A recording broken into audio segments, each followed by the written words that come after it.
sound.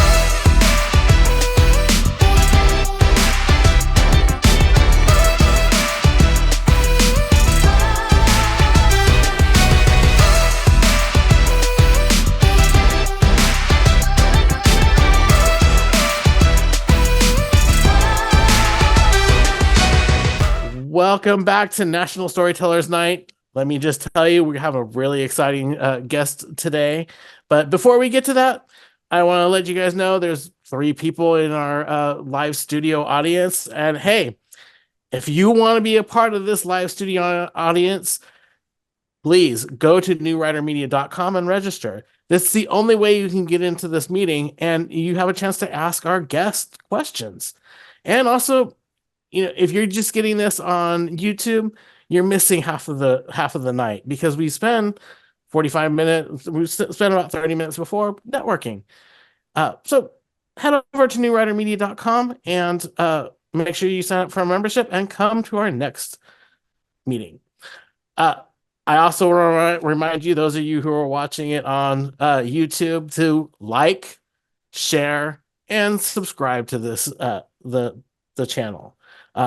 Again, we're trying to grow this meeting and this group up, and it grows just a little bit every day, and it's a chance for us to help you learn more about photojournalism and the editorial photography aspect, and and it's also a lot of fun. Like I said, I'm really excited about tonight's guest. He started off photojournalism kind of unconventionally. It started from an accident. We're going to get more into that, but he goes from an accident, and now he's a Pulitzer Prize winning photographer. Please help me welcome to National Storytellers Night, Kevin Painchaud. Welcome. Thank you very much. First of all, where do you work? Who do you work for now? So I work for an online digital news organization called Lookout Santa Cruz. We're got started in Santa Cruz in November 11th, 2020 is when we first came out, and we're digital only news group. There is 10 of us in the news team. Then plus we have interns in our business and advertising team. So I think there's 16 or 17 total in the company, but 10 in the news group, and we basically cover everything in Santa Cruz County, from breaking news to food, entertainment. We even have a wine correspondent, and education, and politics, and do the whole gamut. So it's a lot of work, and I'm the only photojournalist, so I'm driving around the county all day, every day. So a lot of it is almost like having a small paper, but online only. Yep, exactly. So the concept was that Ken Doctor, our boss, he has been in the journalism field forever, and he was a journalist.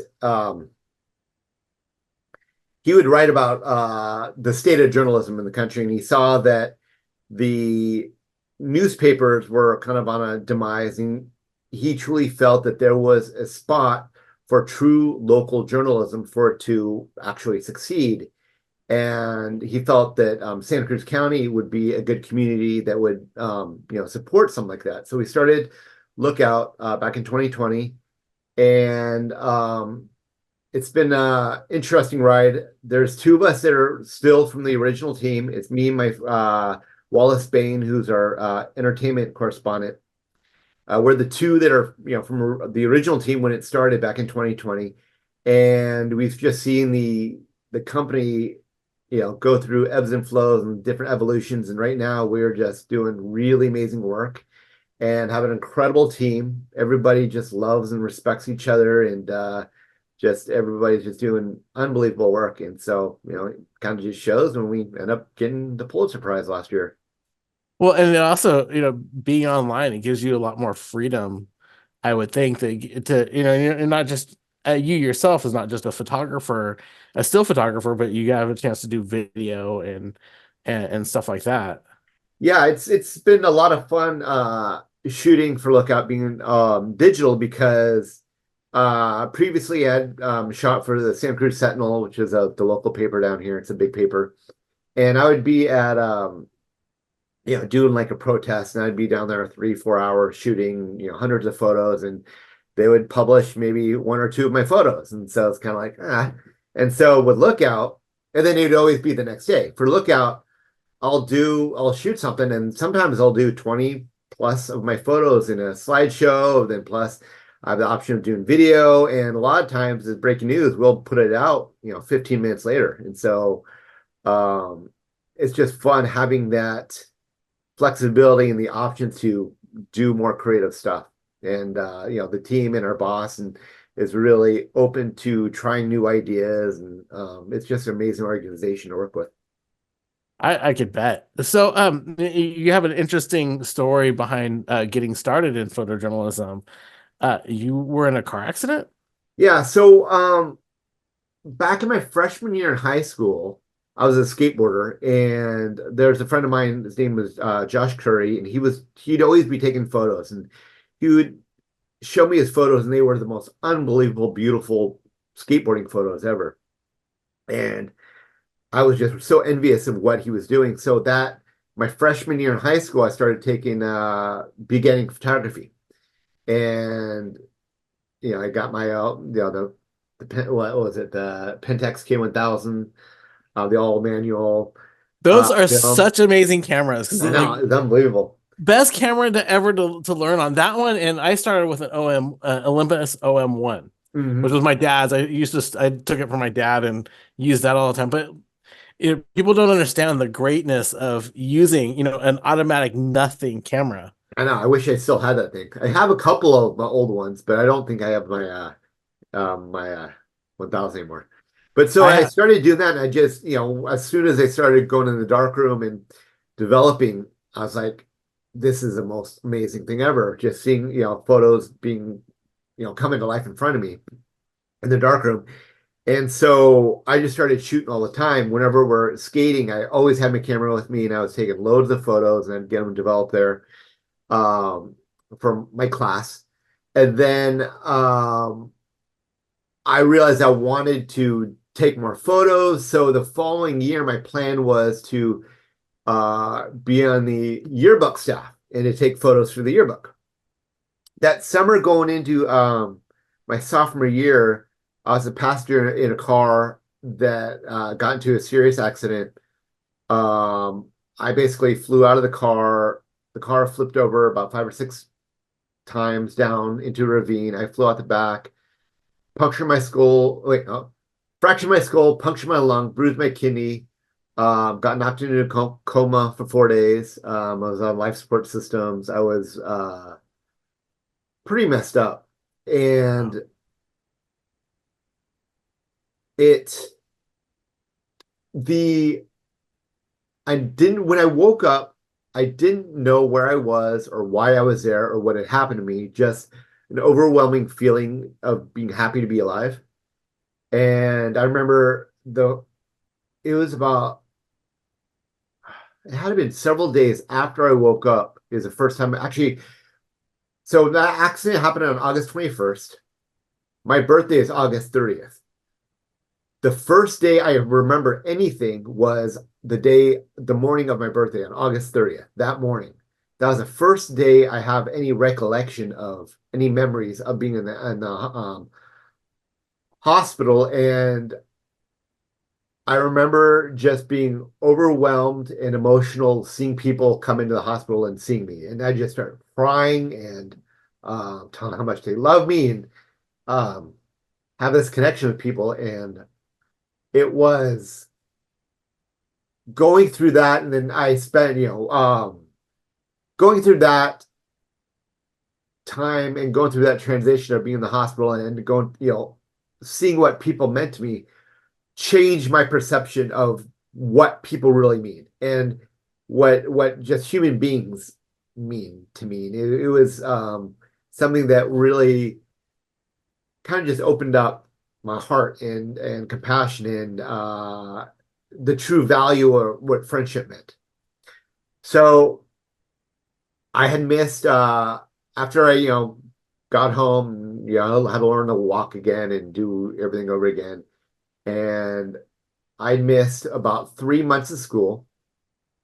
And so by the time I went back to school, I think it was in November, um, started going to register my classes for high school for sophomore year, and I asked about being on the yearbook staff, and they said, "Oh, sorry, that position's already filled." And they say, "But the newspaper needs a photographer." I didn't even know we had a high school paper, and so I'm like, "Yeah, I'll do that."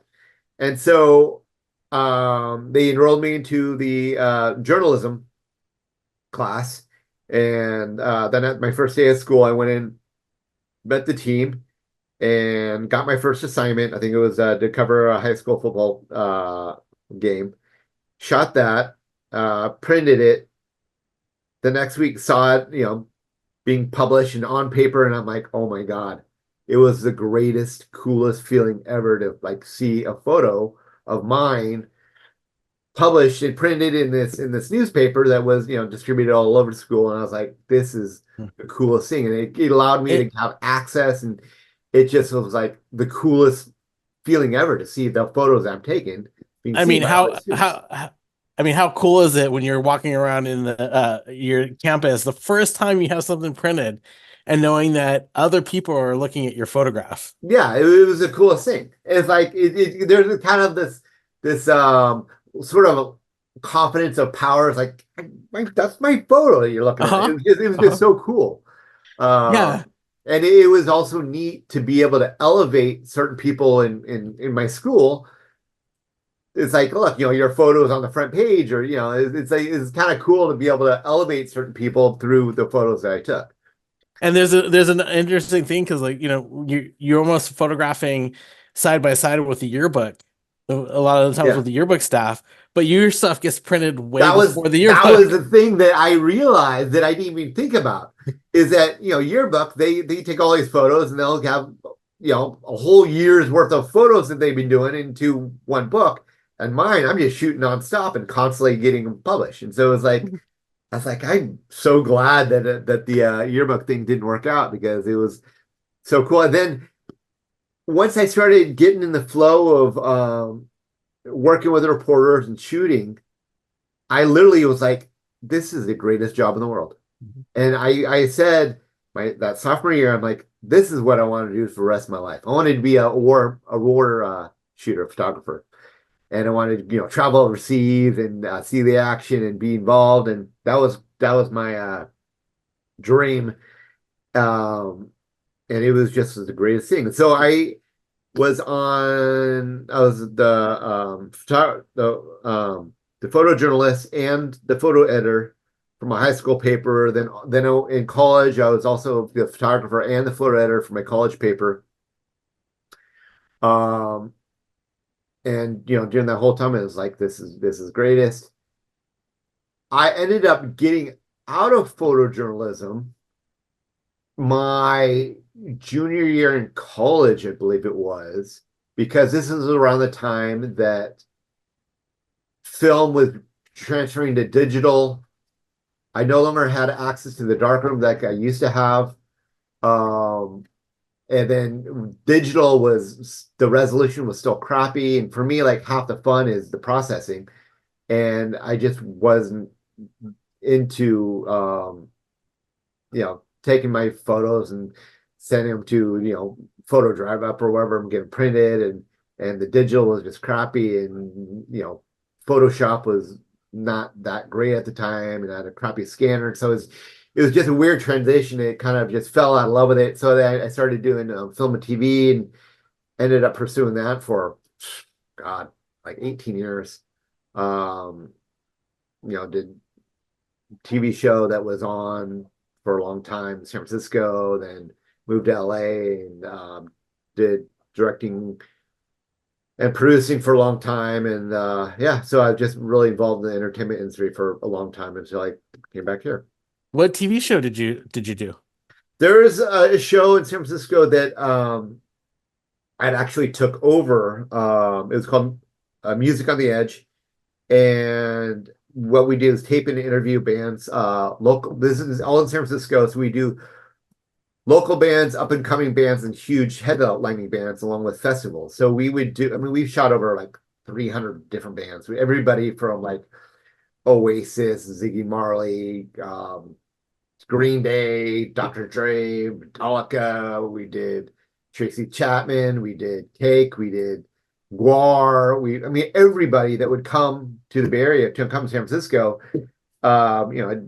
get access. We'd submit our request to the labels and get a lot of time, meet them, shoot them backstage or hang out with them on the tour bus. And then we do a lot of times multi-camera shoots of them. So we'd have usually one on the stage, another camera in the pit, or one in the far back at the soundboard, and a lot of times it'd be live mixed, and it was just the coolest thing ever. I mean, we just go to any show, and I did that for a long, long time, and then ended up getting nominated for an Emmy Award for that, which was pretty amazing.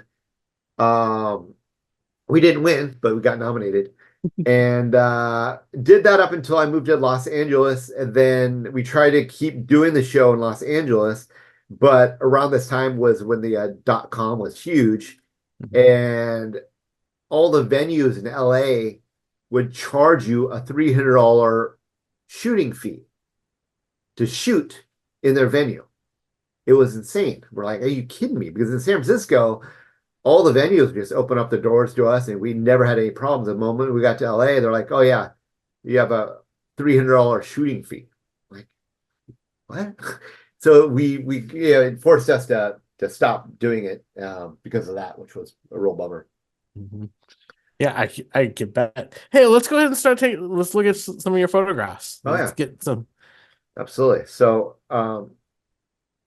there we go. And is it up there? Yep, we're going. We're go. So then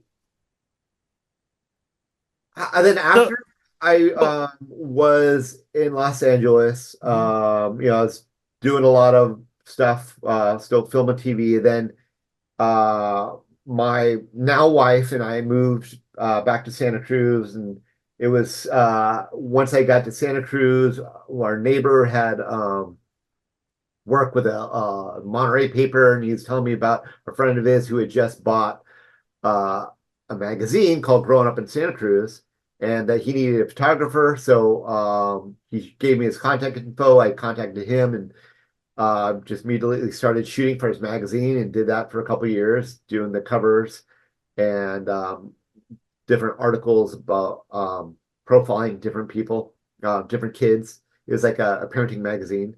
And then I started doing contributing photographer for the Aptos Times, and I was a couple other magazines. And then I eventually got a job shooting for the Sentinel, and did that for 2 years. So these photos that you see here, most of them are from Lookout. A couple of them are a series that were from when I was shooting the Sentinel.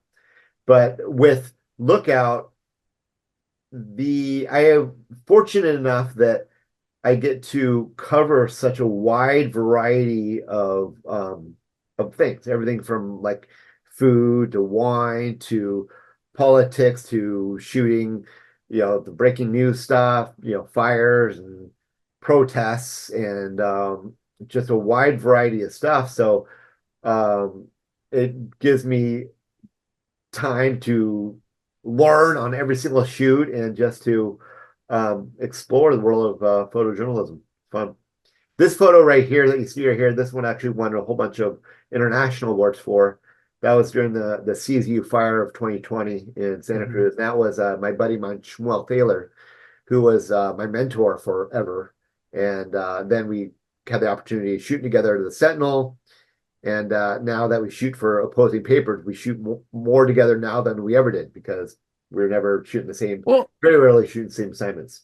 That's the thing with photojournalists. I don't think people necessarily understand. It's not necessarily a competition between each other. It's more like a more like family almost. We both are often in the same place at the same time, and sometimes even giving, hey, I got a great shot over there. The even some of that collaboration that goes on No, at it's the true. assignment. It's There's true. nothing wrong with that. No, it's funny because it is true because originally when I first started shooting with for Lookout, our early managing editor, he was very adamant that I don't ever share stories or anything, don't give any input to any other photographers, and that, I'm be almost competitive in that way. But as I've been shooting for over the years, it is very much as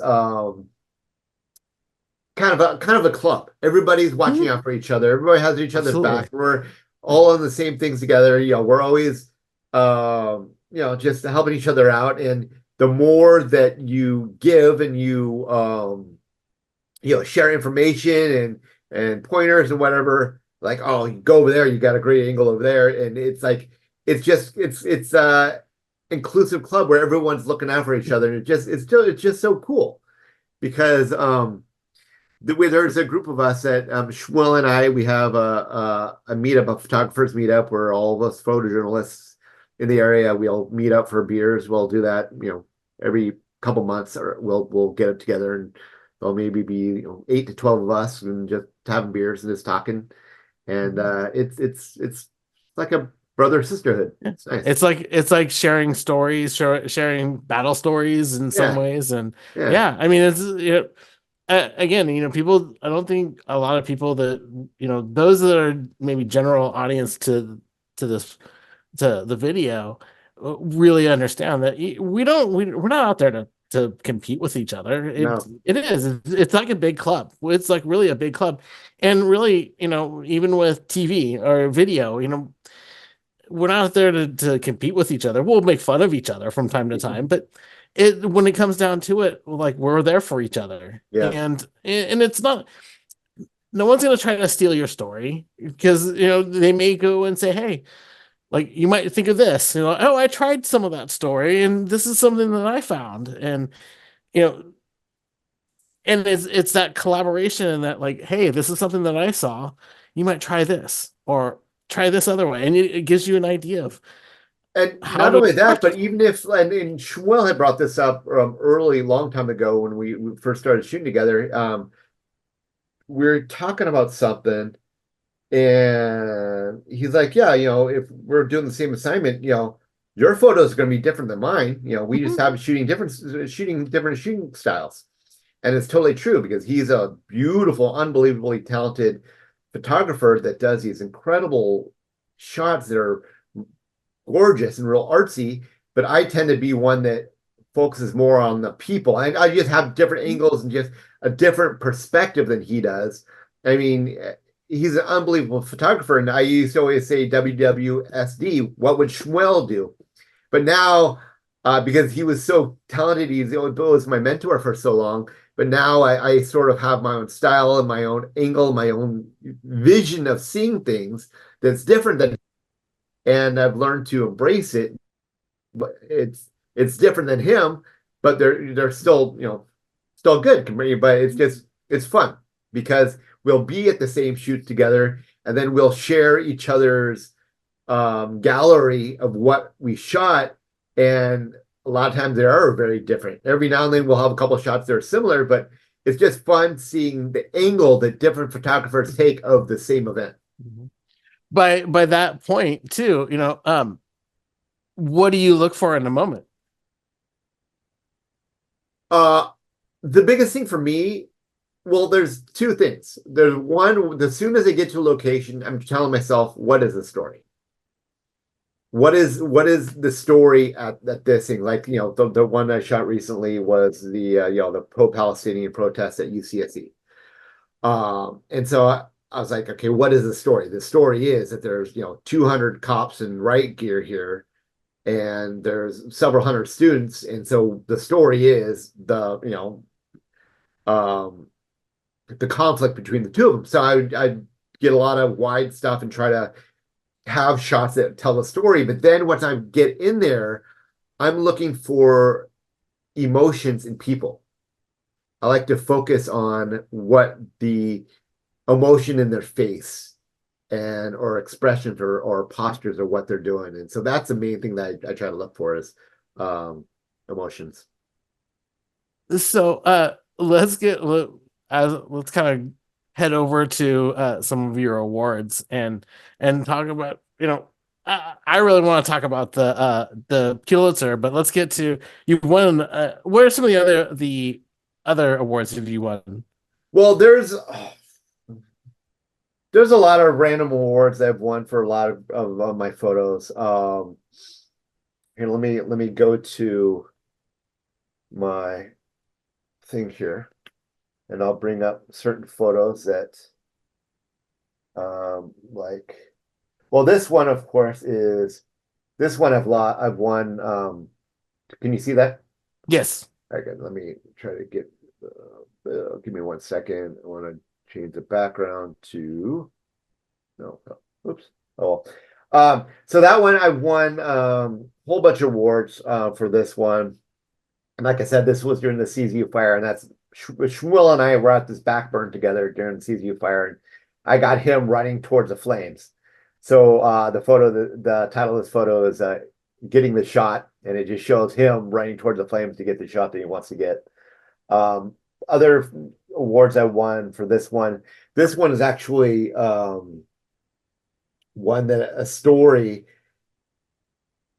This woman, she's a really young mother, has a 2-year-old daughter, and I had spent the first day I met her, which was on this day, I had spent probably an hour and a half to 2 hours getting to know her and hearing her story.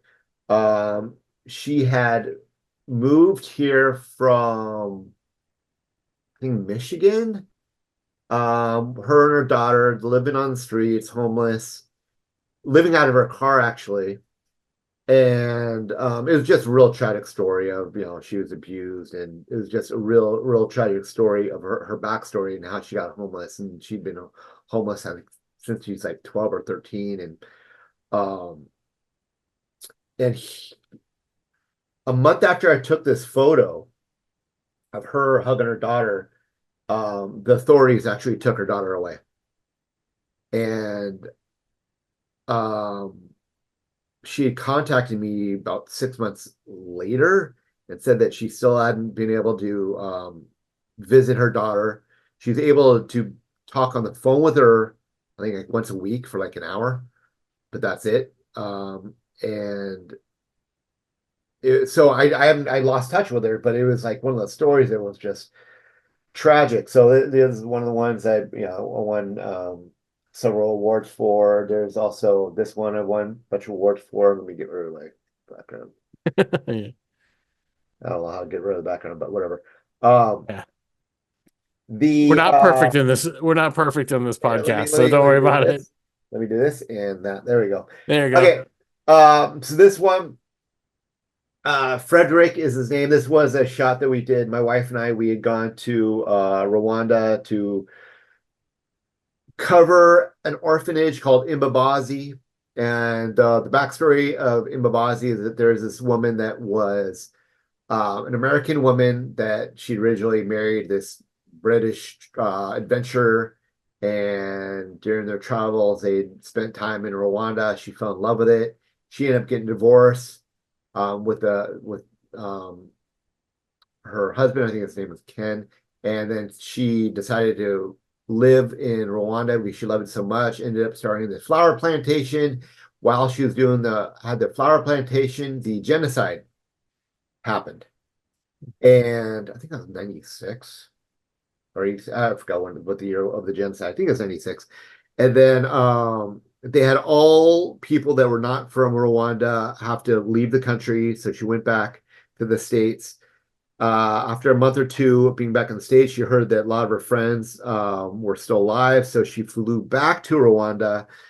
The workers that she had working for her at the plantation, they were started to kind of rebuild the plantation because it got trashed. And she was noticing all these kids wandering the streets by themselves and realized that these kids were orphans, that their parents, most of their parents had been slaughtered. And so she was 86 years old at this time,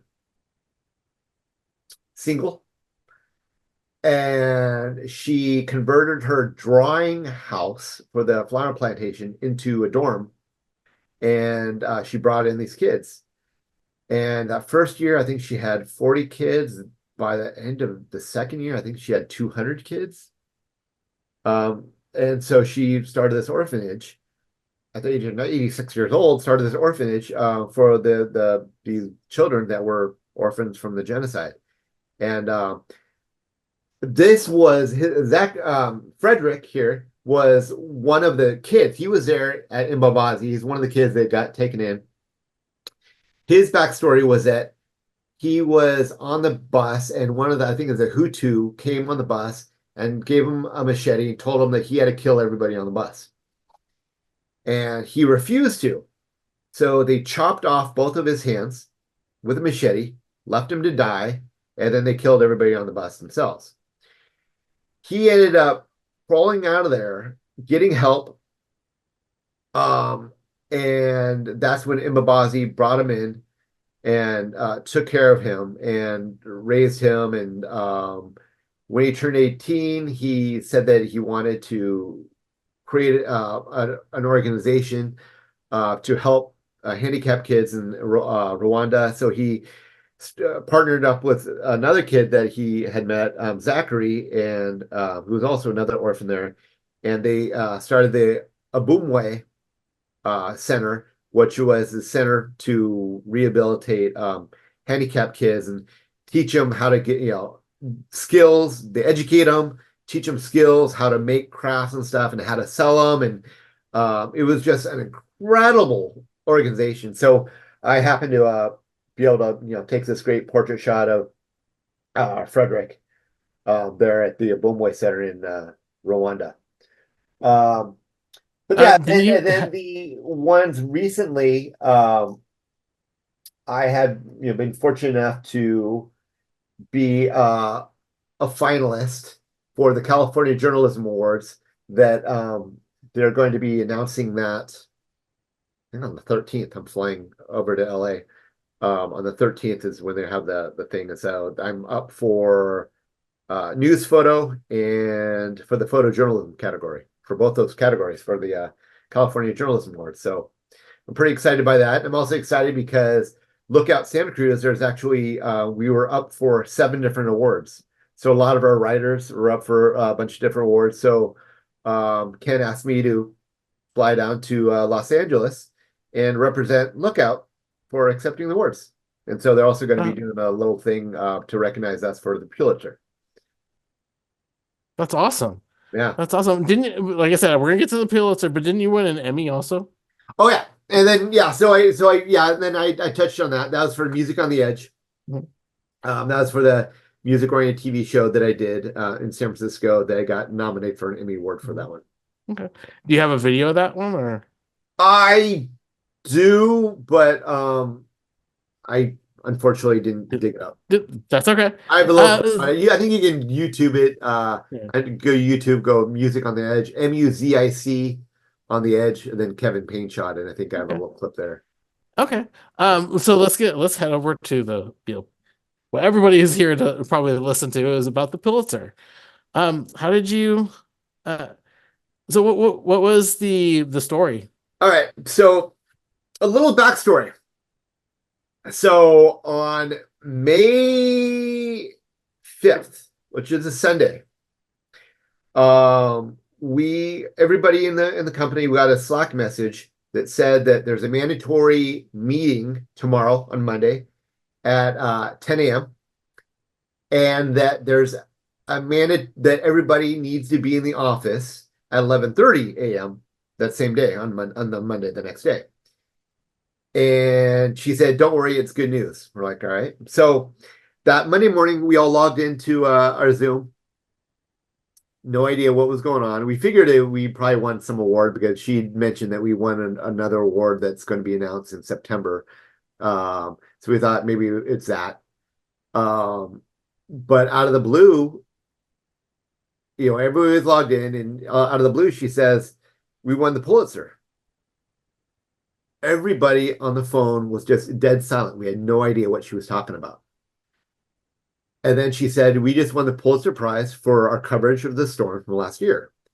And it hit us, and everybody started freaking out. There was a lot of people going, "Oh my God, wait, what?" I started crying because it's like a whole, I've spent, 35 years shooting, and there's a lot of insecurities about what I was doing and about my skill level. And there's a lot of just my confidence level wasn't where, anyways, so I was a mess. I was crying. Everybody's just like freaking out. And then she further explained the fact that she had submitted us for the Pulitzer Prize and didn't tell anybody. She didn't even tell her boss. So he didn't even find out until that Sunday. What had happened was, I guess she was taking a shower at the time, and they called her. She checked her voicemail and saw Pulitzer in the voicemail, and she was like, "Oh my God." So she freaked out, finally called them, got a hold of them, and they explained that we just won for breaking news. And so then she let Ken know, and then she let us all know. But it was just unbelievable because she never once told anybody in the company that she even submitted us for that, because she felt in her heart that we were doing Pulitzer quality work, but she didn't want anybody to doubt or second guess her belief in us. Tamsin McMahon is our managing editor, and she was like, the belief that she had in us to do that was like, God damn, it was unbelievable. Just having a Well, leader like that was just believes in us so much. and so I have to ask, has any other online entity won a Pulitzer like that? I don't think so. Ken would know more than me.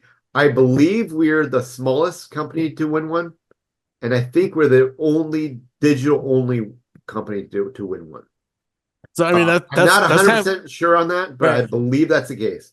But that's kind of interesting because you look at like a Pulitzer is very old school, and to see that you're probably one of the, if you're not the first, but you're one of the beginning of Pulitzer recognizing online journalism as well. Yeah, and So, what was yeah, I mean it's unbelievable the fact that the other runner up, the other two finalists was the New York LA Times, which has a news team of what, 300 people. mhm. And then the Honolulu, their paper, and that was for their coverage of the Maui fires. So we were up some heavy hitters, and an all digital news team won for coverage of our local reporting of the storms. And it's like, it's just something that was just unbelievable that we be recognized for the highest honor in journalism against these heavy hitters. And it's really unbelievable. I mean, every single day, all of us at the team at Lookout, we look at each other going, "Can't believe we did it."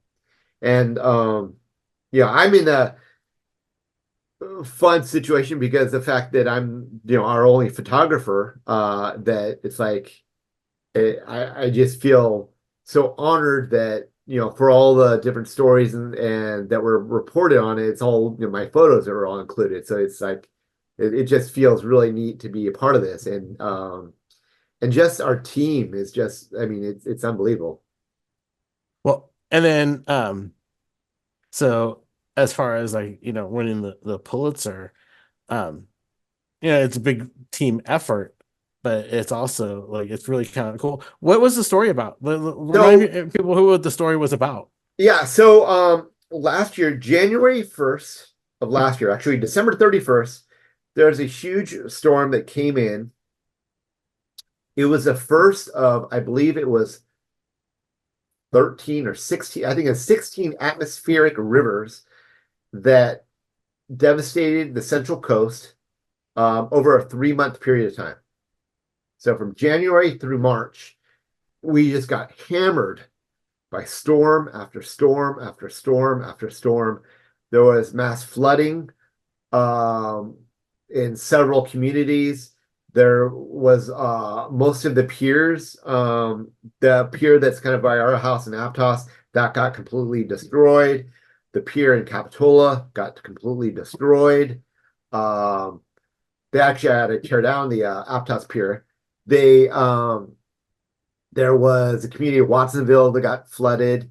The community of Pajaro, which is right across the river from Watsonville, the levee broke, and so the entire town of Pajaro got completely flooded. And let me bring up one of those photos from that. This is a photo of the it's called the cement ship that's off our coast that got nailed. This one right here is Capitola Pier. You can see how it just got completely destroyed. And And so it was, what's probably interesting about that too, because I know California for the longest time had, suffered through droughts. yeah. And You that know, we had, God, we had like 8 years of drought. And so we were on, crazy, warnings of, water usage, and everybody was getting fined if you see that, sprinklers on, and it just got crazy. And then we got nailed with flood, and now we're good for quite a while because we also had a wet one this year too. So like this was the one photo you see right here. This is the town of Pajaro that got completely flooded. This was something else, but like you right here, you can see how the town of Pajaro, the levee broke, and actually I think I have a shot of the levee. This is the levee that broke. And it completely flooded the town. Then there was restaurants in Capitola, which is a little coastal town. All the restaurants that are on the ocean front got completely destroyed. There was, I saw the whole fronts of houses that got completely destroyed, like this one. Actually, I won several awards for this sucker too. This one, this house, waves ripped out the entire front of the house. And so you can see here he's throwing all of his possessions out. So it was during the storm. So it happened on January 1st, and which was a Sunday. And everybody was out of town and on vacation. And so I was in town, and Tamsin was around, our managing editor. And so I immediately started just going out and started shooting. That was just Tamsin and I that first day. And then everyone's relaying through Slack about how serious the storms are. So when everybody got in on Monday, they just started. It was amazing because everybody dropped everything that they were working on. The entire news team dropped everything they're working on and focused on the story of the storms. So for the next 3 months, almost 7 days a week, at crazy hours from early in the morning till pretty late at night, the entire team would spread out all over the county, from Watsonville, which is about 20 minutes south from where I'm at, to all the way up to Boulder Creek, which is up in the hills. So the entire Santa Cruz County, everybody was scattered all over, reporting on what was going on. And we would do nonstop blog updates, road condition updates. Because we were a digital only paper, we were able to put stuff out immediately. So we were getting reports from the communities thanking us because a lot of times we were their only source for information that was going on. We were their only source to know if certain roads were closed or what areas were flooded or where evacuation centers were or where people could get different resources, sandbags. What we always were updating that, and we're constantly doing this coverage. And for us, it was just automatic. And so Tamsin, our managing editor, was kind of our general, and was dispatching everybody, and through Slack, everybody's communicating and trying to find out where everybody was and getting the stories. Max, a lot of times, was one of our other reporters, was actually in the office. He was kind of in charge of doing all the blogs and getting all the resources and putting them together. And so it was a complete team effort from the entire team for the entire 3 months of just nonstop reporting. And it was something that we all felt that we needed to do. We felt it a responsibility to keep our community informed and to keep them safe.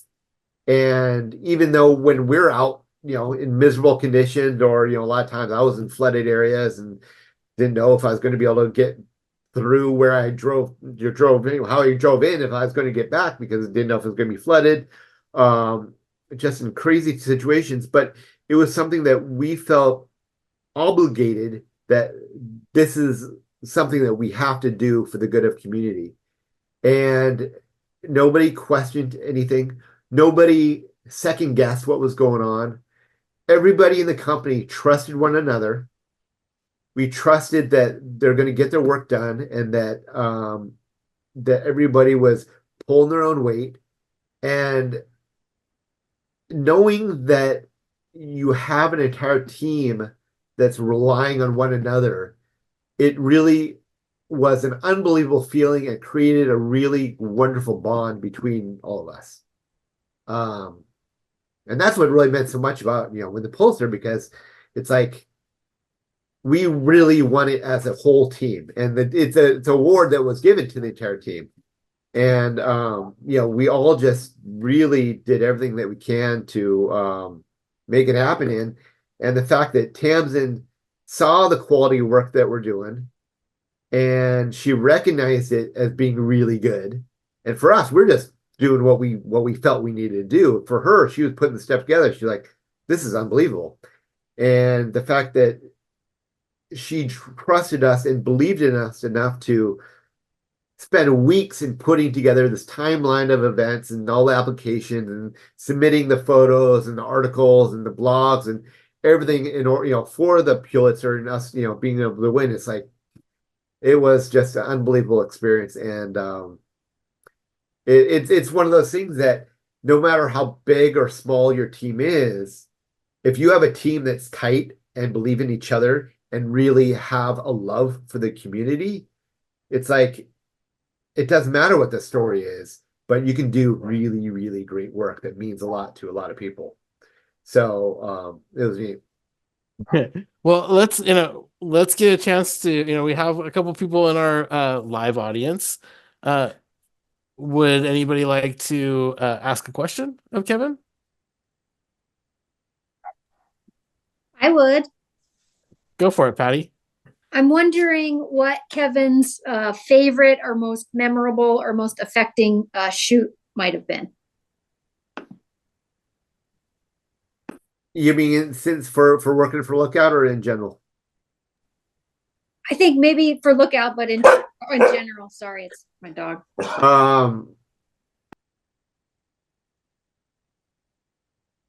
Probably the storms, because we knew the Baharo floods. I think that's got to be the biggest one, because it affected an entire community. And I spent a good amount of time interviewing people and hearing their stories and get to know them, and hearing about the predicament that they're in, that it was really hit home, because you see how it devastated entire community of people. And a lot of them, a lot of these people that were our migrant farm workers, and their jobs were lost for months and months and months. A lot of these people are living literally paycheck to paycheck. So a lot of people, had no income. A lot of people lost their homes. I spent a good amount of time with families that lost their trailers. This one family I spent time with, that that they got a knock on the door at midnight that they had to evacuate. The levee broke and it's going to be flooding. There was a family of 7 people, 5 kids, and they gathered everything. They gathered just clothes in the back and took off in a van, drove across the river, didn't return to their house till 3 months later. And by the time they got back, they realized that the trailer was completely flooded. And so they were living with, I think it was her sister and their family, 13 of them in a 1-bedroom apartment.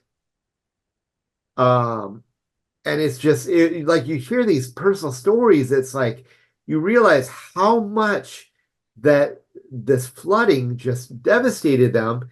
And that was probably the shoot covering those storms that was like the most meaningful, because I knew how much people actually were affected.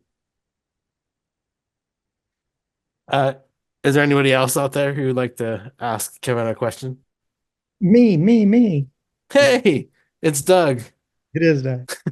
Hey, nice to meet you, Kevin. So back early in my career, it seemed like, and I'm talking about the mid 80s. I didn't go on an assignment without a reporter. It just seemed like there was always a reporter there, even if it was a meeting or really pretty much anything. Then cutbacks started happening, in the industry through the 90s and early 2000s, and then it seemed like I was never with a reporter. Uh-huh. Are you finding that with the online only that you are working with a reporter more? And the reason I ask that is because I freelance full time, and there's an online only publication that started here in Indianapolis back in December, and I've not shot an assignment with them yet that I've not had a reporter with me, which is great for me. Very rarely am I with a reporter. Most of the times, because they're busy researching and fact checking and writing the story, that they will send me the assignment, whether it's doing portraits or whatever it's covering.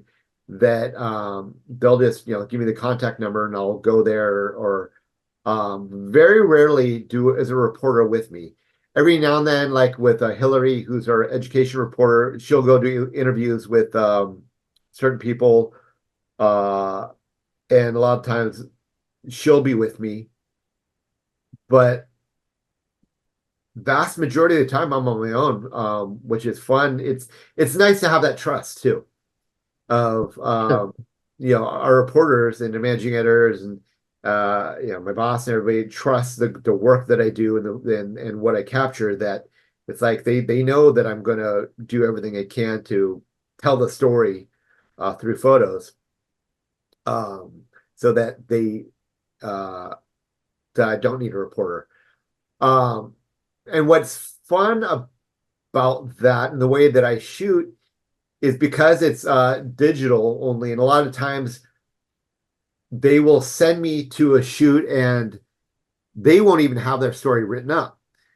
So I'll go there and I will shoot from every angle that I can. So I give them a full gallery of 30, 40 photos, because I don't want to dictate what the story is that's going to be told. I want them to have every option, so that the story that their writer is writing, they can go through my photos and tell that story that fits what they're writing. Because I've done it before where I'll shoot certain coverage to tell a certain story that I see, but that may be different than the story that the writer is writing.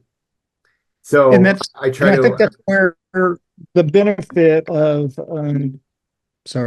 the benefit of having the reporter with me on an assignment, I find value in that they are writing a more visual story, because they're writing about what we're both seeing simultaneously. And then their words and my photos work better together. So we tend to get more play. We get better play, especially anything I've done with Associated Press in that regard as well. Yeah. especially in that regard. A lot of those stories will end up getting better play simply because the photos and the words are in unison. They're at the same moment, in essence, that the writer is writing about something they've seen. And there it is. My photo is showing that same moment. So that's the benefit. That's very true, especially like, we recently were doing the Palestinian protests, and Chris, our politics reporter, was with me for this last one, and so he was experiencing the madness that I was experiencing as well. Right. So he was able to convey what was going on. But a lot of times I also will shoot video, and so they will see video clips of what I was experiencing so that they can also kind of relive what was going on. Yeah. And I do enjoy the autonomy of being out there on my own and feeling like I'm as much developing the story as anybody else, or even on my own. And then often, I always will get names and phone numbers of people and get that back to the reporter so that they at least can talk to the person or people that I've photographed, or, that have experienced what we're covering. So that's been helpful as well. Yeah, and that's what's neat, especially when you work with like for me working for the small news team, is that a lot of time I am the boots on the ground guy. And so I will be on there. Now I'll meet somebody interesting, and so I'll do the interview and I'll record it in Otter and get all the info. Then I'll send my interview over to the reporters, and so they can go through it and then follow up with any other questions. But a lot of times, because I am the boots on the ground guy, that I will find different leads and different stories that need to be told, that pertain to the story that the reporter sent me out for, but it might be a different angle or more insight. So, yeah. And there's been a lot of times too that the story was already written. I go out and I shoot it, but I see a different story than what they wrote about. And a lot of times an editor will, it'll send it back to the writer and say, all right, you need to do more. Yeah. So, which is always nice that, there's value. They recognize that there's value in a visual person that's in there. So, yeah. And it's kind of interesting with Lookout. So we actually are expanding. We're going to Eugene, Oregon is our next one that we're starting, I think, in January. We're starting our second office in Eugene. So we're looking for people up there. And it's actually going to be a bigger news team than we have here. I think there's 20-something that are looking to hire up in Eugene, Oregon. And we're looking for everything from shooters to reporters to editors. And so Ken, our boss, is actively interviewing for that as well. So if any journalists out there or photojournalists out there are interested in a really cool job for an amazing organization up in Oregon, let us know. Well, and it's great, again, seeing digital becoming, the local digital. We've been missing that for so long that, that really has gone that way. Are there any other questions out there? No? Oh, one more question. Okay. This is from my daughter. Hi. Is it difficult to stay emotionally removed when you're shooting a story? That's a really good question. Yes, it is fairly easy to be emotionally removed because I'm taking in the scene that's going on through literally a lens. So it acts as, it's literally a lens. So it's like what I'm capturing moments that I see, and I try not to let myself get emotionally involved. Because I'm running around trying to get all the different angles and coverage and see what's going on. And it's tough because if you get emotionally involved, then you get hyper focused on one little thing and you're not seeing the big picture of what the bigger story is.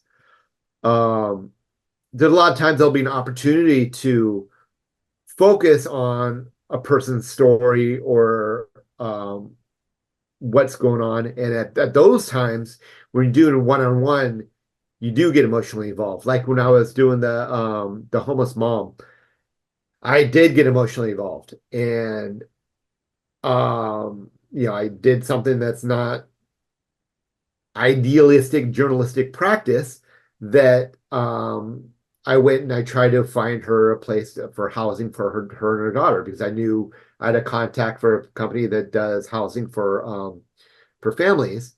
And so I know as a journalist, you're supposed to be removed and just observe and not become a part of the story. I wasn't a part of the story, but I felt as a human being that if I had a resource to give her that could help her and her daughter get off the street, I found that instant more important than my work at that time, because it was heartbreaking to see her and her daughter living in a car. And if I had a number to give her, I mean, I wanted to do what I could. So if it's one-on-one stories, you can easily get caught up and get emotional, but when it's bigger events going on, generally not. Well, and I think a lot of people forget photojournalists are people. We all have a heart. We can't. You see things that happen in front of you, and it's hard to, and that's where it becomes, a choice. Do you pick up the camera and take the photograph, or do you do something to kind of help? Yeah. So, we're getting towards the end of this presentation. Kevin, how can people find you? My website, kevinpainchaud.com. That's Kevin, and then all one word, Kevin Painchaud. My last name, P as in Peter, AINCHAUD, Kevin Painchaud. My Instagram is Painchaud Kevin. And yeah, and then my Facebook, I think is Kevin Painchaud or K Painchaud. I forgot which one it is, but yeah, if you just Google search Kevin Painchaud, you'll find a lot of links. And just remember that we will always have links in the notes of the YouTube links. But that's one thing real quick. If any of you out there at any time have any questions regarding anything, I love helping people out and sharing information. And I mentor about 4 different photographers here locally, and I just love sharing information, anything that I know. So if anybody has any questions or whatever for me at any time, just hit me up.